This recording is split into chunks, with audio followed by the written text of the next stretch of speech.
Assalomu alaykum. Bugun 28-mart.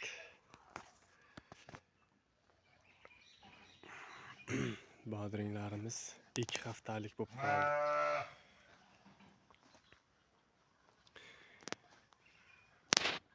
Tomchilatib sug'orish tizimini qilganman. Bu ancha foydali, suv tejaydi. Bodringga ham foydasi yaxshiroq.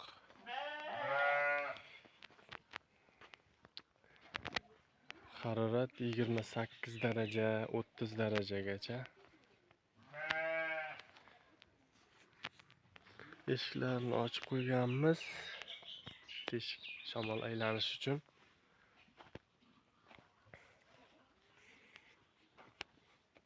Har kuni oz-ozdan suv quyilib turiladi.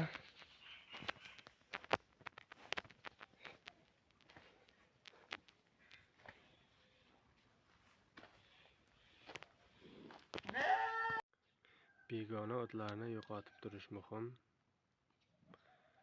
Agar barglar sarg'aysa, maxsus vositalarni purkash kerak.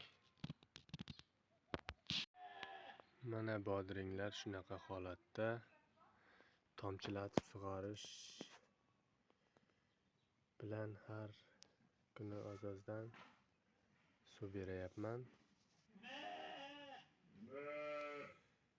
Bu usul suvni tejaydi va o'simliklar uchun foydali.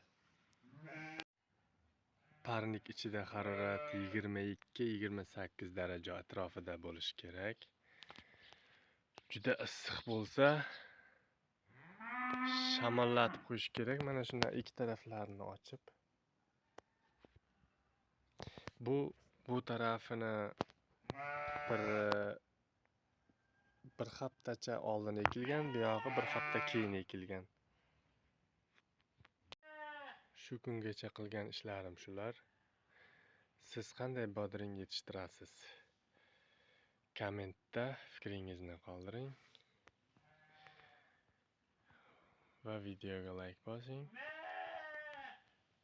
Kanalga obuna bo'ling.